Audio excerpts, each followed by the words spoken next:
आणि आता एक ताजी बातमी येते ती म्हणजे राष्ट्रीय स्वयंसेवक संघाचे सरसंघचालक मोहन भागवत हे पंतप्रधान नरेंद्र मोदींच्या भेटीला पोहोचलेले आहेत।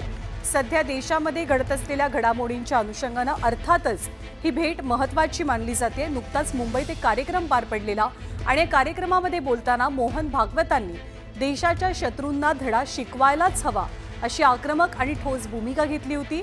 आणि याच घडामोडींच्या अनुषंगाने पंतप्रधान मोदी आणि त्यांची भेट होत उद्या सीसीपीएची एक बैठक पार पडणार आहे। संरक्षण मंत्री राजनाथ सिंग या बैठकीच्या अध्यक्षपदी असतील।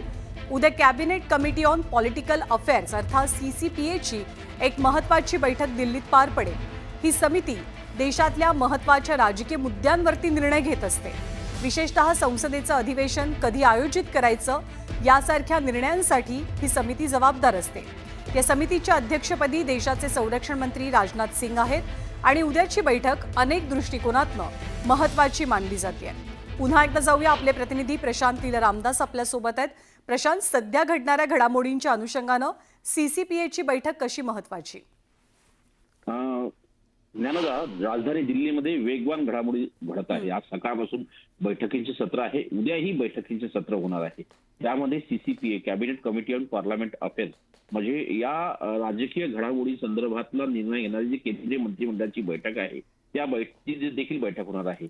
आणि या बैठकीमध्ये जर बघितलं ज्या पद्धतीने विरोधी पक्षांच्या वतीने विशेष अधिवेशनाची मागणी केली जात आहे, एकीकडे काँग्रेसचा जो मुख्य विरोधी पक्ष आहे त्याचे लोकसभेतील विरोधी पक्षनेते राहुल गांधी आणि काँग्रेसचे अध्यक्ष मल्लिकार्जुन खरगे यांनी विशेष अधिवेशनाची मागणी केली आहे। सोबतच आरजेडीचे जे नेते आहेत मनोज झा यांनी देखील विशेष अधिवेशनाची मागणी केली आहे। त्या अनुषंगाने काही निर्णय होतो का हे पाहणं अतिशय महत्वाचं असेल।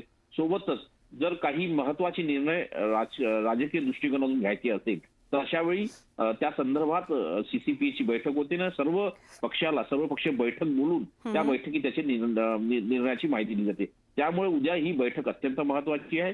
जसं मी मगाशी म्हणालो होतो की साधारणतः उद्या 3 महत्वाच्या बैठकी आहे। एकीकडे सीसीपीए आहे, त्यानंतर सीसीडी आहे आणि त्यानंतर सीसीई आहे, म्हणजे cabinet committee on economy affairs, cabinet committee on defence, अशा या साधारणतः 3 महत्वाच्या बैठकी उद्या सकाळी 11 नंतर सुरू होतील आणि पंतप्रधान नरेंद्र मोदी यांच्या निवासस्थानी या बैठक होण्याची शक्यता आहे। फक्त सीसीपीएची बैठक ही राजनाथ सिंग यांच्या अध्यक्षतेखाली होऊ शकते, संसद भवनाच्या कार्यालयात होण्याची शक्यता व्यक्त केली जाते। त्यामुळे दिल्लीमध्ये वेगवान घडामोडी घडतात, अनेक महत्त्वाच्या बैठका उद्या पार पडतील। धन्यवाद प्रशांत या सगळ्या माहितीबद्दल। नंतर एक मोठी बातमी पुण्यातल्या चांदणी चौकात पीएमपीएमएल बसचा अपघात झालाय आणि पीएमपीएमएल बस चांदणी चौकातनं कोथरूडच्या दिशेने येताना हा अपघात घडल्याची माहिती मिळते। या अपघातादरम्यान पीएमपीएमएलच्या बसनं अनेक वाहनांनाही धडक दिली। या अपघातात 5 ते 6 दुचाकी आणि एका रिक्षाचं नुकसान झाल्याची माहिती आहे। या बसचा ब्रेक फेल झाला होता, त्यामुळे हा अपघात घडल्याची प्राथमिक माहिती समोर येते आहे।